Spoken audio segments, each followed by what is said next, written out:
₹65,000 ಹಸು ತಗೋಬೇಕು. ಮತ್ತೆ ಎಷ್ಟು ಸಾಲ ಆಗ್ತೀಯ?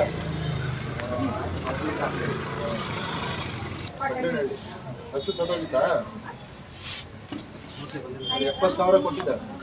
ಒಳ್ಳೆ ಹಸು ತಗೋಬೇಕು ನೀನು. ನೋಡಿ ಸೆಕೆಂಡ್ ಇದು ಬರುತ್ತೆ.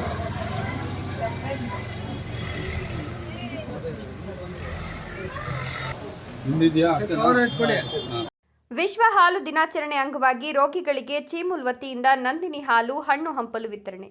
ಚಿಕ್ಕಬಳ್ಳಾಪುರ ವಿಶ್ವ ಹಾಲು ದಿನಾಚರಣೆ ಅಂಗವಾಗಿ ಸೋಮವಾರ ನಗರದ ಜಿಲ್ಲಾ ಸರ್ಕಾರಿ ಆಸ್ಪತ್ರೆ ಹಾಗೂ ಜಿಲ್ಲಾ ತಾಯಿ ಮಕ್ಕಳ ಆಸ್ಪತ್ರೆಯ ರೋಗಿಗಳಿಗೆ ಚಿಕ್ಕಬಳ್ಳಾಪುರ ಹಾಲು ಒಕ್ಕೂಟದ ವತಿಯಿಂದ ನಂದಿನಿ ಹಾಲು ಹಣ್ಣು ಹಂಪಲು ಹಾಗೂ ಬ್ರೆಡ್ ವಿತರಿಸಲಾಯಿತು.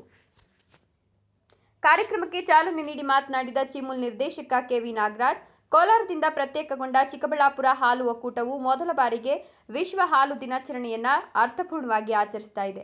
ವಿಶ್ವ ಹಾಲು ದಿನಾಚರಣೆ ಅಂಗವಾಗಿ ಪೌಷ್ಟಿಕ ಆಹಾರವಾಗಿರುವ ಹಾಲಿನ ಮಹತ್ವವನ್ನು ಜನರಿಗೆ ತಿಳಿಸುವ ಉದ್ದೇಶದಿಂದ ರೋಗಿಗಳಿಗೆ ಹಾಲು ವಿತರಿಸಲಾಗಿದೆ.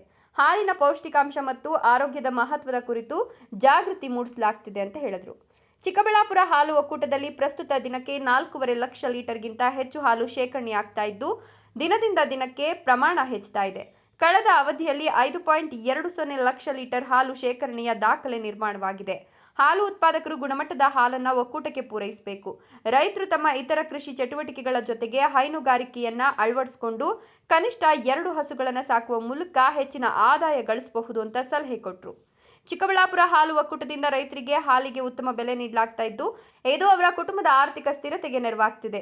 ಹಾಲಿನ ನಿಖರ ಮತ್ತು ಖಾತರಿಯ ಬೆಲೆ ದೊರೆತಿರೋದ್ರಿಂದ ಹೈನುಗಾರಿಕೆ ರೈತರ ಆರ್ಥಿಕ ಅಭಿವೃದ್ಧಿಗೆ ಸಹಕಾರಿಯಾಗಲಿದೆ ಅಂತ ಹೇಳಿದರು. ವಿಶ್ವ ಹಾಲು ದಿನಾಚರಣೆಯನ್ನು ನಾವು ಚಿಕ್ಕಬಳ್ಳಾಪುರ ಜಿಲ್ಲಾ ಹಾಲು ಒಕ್ಕೂಟದ ವತಿಯಿಂದ ಇವತ್ತು ತಾಯಿ ಮಕ್ಕಳ ಆಸ್ಪತ್ರೆ ಮತ್ತು ಜಿಲ್ಲಾ ಆಸ್ಪತ್ರೆಯಲ್ಲಿ ಕೂಡ ರೋಗಿಗಳಿಗೆ ಮಕ್ಕಳಿಗೆ ಹಾಲು, ಫ್ಲೇವರ್ಡ್ ಮಿಲ್ಕು, ಬ್ರೆಡ್ಡು, ಹಣ್ಣು ಕೊಡೋದ್ರ ಮುಖಾಂತರ ಇವತ್ತು ಭಾಳ ವಿಶಿಷ್ಟವಾಗಿ ಆಚರಣೆ ಮಾಡ್ತೀವಿ. ನಿಮಗೆಲ್ಲ ಗೊತ್ತಿದೆ, ಹಾಲು ಅಂದರೆ ಸಂಪೂರ್ಣ ಆಹಾರ. ಹಾಲಲ್ಲಿ ಎಲ್ಲ ತರಹದ ವಿಟಮಿನ್ ಇರ್ತದೆ. ಹಾಗಾಗಿ ಮಕ್ಕಳಿಗೆ ಮೊದಲನೇದಾಗಿ ಹುಟ್ಟ ಮಕ್ಕಳಿಗೆ ಹಾಲು ಕೊಡಬೇಕು. ನಾವು ಮನುಷ್ಯನಿಗೆ ಅವಶ್ಯಕತೆ ಇರ್ತಕ್ಕಂಥದ್ದು ಎಸೆನ್ಷಿಯಲ್ ಫುಡ್ ಅಂದರೆ ಹಾಲು. ಹಾಗಾಗಿ ಎಲ್ಲರೂ ಕೂಡ ಹಾಲನ್ನು ಸೇವಿಸಬೇಕು, ಉಪಯೋಗಿಸ್ಬೇಕು. ನಾವು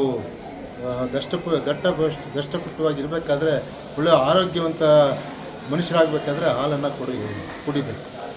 ಹಾಗಾಗಿ ಇವತ್ತು ವಿಶ್ವ ಹಾಲು ದಿನಾಚರಣೆಗೆ ಒಂದು ವಿಶಿಷ್ಟವಾದಂಥ ದಿನ ಅಂತೇಳಿ ನಾನು ಹೇಳಿದೆ.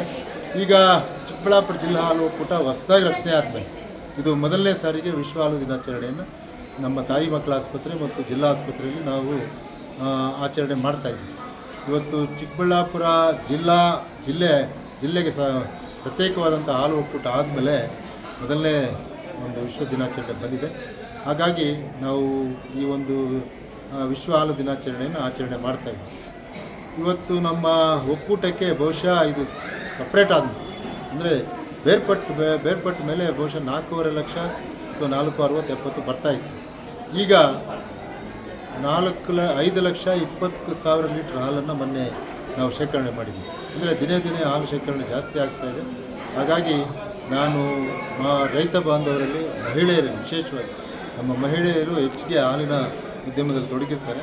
ಅವರಲ್ಲಿ ಮನವಿ ಮಾಡೋದೇನೆಂದರೆ, ಒಳ್ಳೆಯ ಗುಣಮಟ್ಟದ ಹಾಲನ್ನು ಮತ್ತು ಜಾಸ್ತಿ ಹಾಲನ್ನು, ಹೆಚ್ಚಿಗೆ ಹಾಲನ್ನು ನಾವು ಒಕ್ಕೂಟಕ್ಕೆ ಸರಬರಾಜು ಮಾಡಿದ್ರೆ ನಿಮಗೆ ವ್ಯವಸಾಯದ ಜೊತೆಗೆ ಹಾರ್ಟಿಕಲ್ಚರು ಇರ್ಬೋದು ಅಥವಾ ಫ್ಲೋರಿಕಲ್ಚರ್ ಇರ್ಬೋದು, ಅಂದರೆ ಹೂವಿನ ಬೇಸಾಯ ಇರ್ಬೋದು ಅಥವಾ ತರಕಾರಿ ಬೇಸಾಯ ಇರ್ಬೋದು, ಅದರ ಜೊತೆಗೆ ಒಬ್ಬ ಹೈನುಗಾರಿಕೆ ತೊಡಗಿಸ್ಕೊಂಡ್ರೆ ಒಂದು ಹಸು ಆಗಲಿ 2 ಹಸು ಆಗಲಿ ತಗೊಂಡು ಅದನ್ನು ಪೋಷಣೆ ಮಾಡಿದ್ರೆ ಅದರಿಂದ ಶೇಖರಣೆ ಆಗ್ತದೆ ಹಾಲಿಂದ ನಿಮಗೆ ಹೆಚ್ಚಿನ ಆದಾಯ ಬರ್ತದೆ. ಇದೇ ವೇಳೆ ಹಾಲು ಒಕ್ಕೂಟದ ವ್ಯಾಪ್ತಿಯಲ್ಲಿ ಬರುವ ಎಲ್ಲ ರಾಸುಗಳಿಗೆ ಜೀವ ವಿಮೆ ಸೌಲಭ್ಯ ಕಲ್ಪಿಸಲಾಗುತ್ತಿದೆ. ಕಾಯಿಲೆ ಅಥವಾ ಆಕಸ್ಮಿಕ ಕಾರಣಗಳಿಂದ ಮೃತಪಟ್ಟ ರಾಸುಗಳ ಮಾಲೀಕರಾದ 3 ರೈತರಿಗೆ ವಿಶ್ವ ಹಾಲು ದಿನಾಚರಣೆಯ ದಿನದಂದು ವಿಮಾ ಪರಿಹಾರದ ಚೆಕ್ಗಳನ್ನು ವಿತರಿಸಲಾಯಿತು. ವಿಮಾ ಮಾಡಿಸುವ ಮೊದಲು ಪಶು ವೈದ್ಯರು ರಾಸುಗಳ ಮೌಲ್ಯವನ್ನು ನಿಗದಿಪಡಿಸ್ತಾ ಇದ್ದು, ಅದರ ಆಧಾರದ ಮೇಲೆ ವಿಮಾ ಪರಿಹಾರ ಮೊತ್ತವನ್ನು ನೀಡಲಾಗ್ತಿದೆ ಅಂತ ಚೀಮುಲ್ ನಿರ್ದೇಶಕ ಕೆ.ವಿ. ನಾಗರಾಜ್ ತಿಳಿಸಿದರು.